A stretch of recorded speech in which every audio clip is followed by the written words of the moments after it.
আসছি পরবর্তী খবরে। শ্মশান তৈরির টাকাও পকেটে। ইচ্ছামতির পারে নতুন শ্মশান ঘাট, এই শ্মশানেও দুর্নীতি। স্থানীয়দের অভিযোগ, চাঁদা তুলে তারাই শ্মশান তৈরি করেছেন। সেই জায়গায় ফলক বসিয়ে প্রায় 3.5 লক্ষ টাকা পকেটে পুরেছে পঞ্চায়েত। তারা অবশ্য অভিযোগ মানতে নারাজ।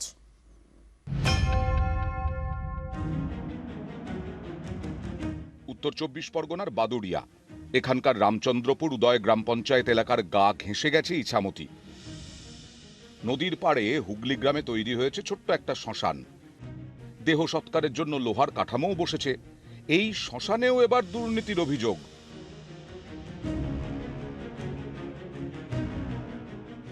শ্মশানে বসানো হয়েছে 100 দিনের কাজের প্রকল্পের ফলক।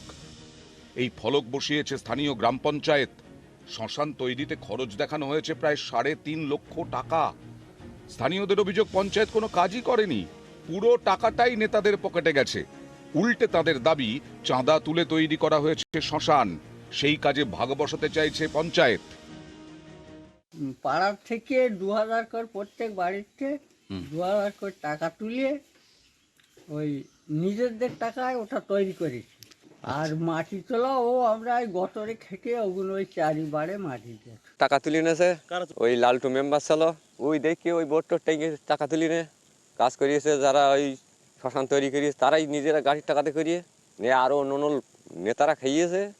3.5 লক্ষ টাকার কি কাজ করিস তো ওরাই লেলেনের পার্টির তৈরি করি, তাই ওরাই করিয়ে।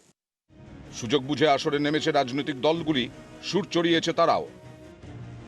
ওখানে অ্যাকচুয়ালি দুর্নীতি হয়েছে এবং টাকা পয়সা আত্মসাৎ করেছে তৃণমূল পরিচালিত পঞ্চায়েত।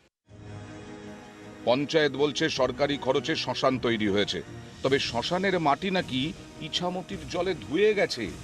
এখন সেখানে তো জল ওঠে, জোয়ার ওঠে, জল ওঠে। এখন সেখানকার মাটি হয়তো অনেক ধুয়ে বেরিয়ে গেছে। হ্যাঁ, মাটির কাজ করেছে, মাটিগুলো ধুয়ে চলে গেছে, কাজটা হয়েছে ওখানে। গ্রামের মানুষের অর্থ দিয়ে, অল্প অল্প টাকা দিয়ে তারা কিন্তু তাদের উপার্জিত টাকা থেকেই এই শ্মশানঘাট তৈরি করেছে। কিন্তু তাহলে বোর্ড কেন এলো?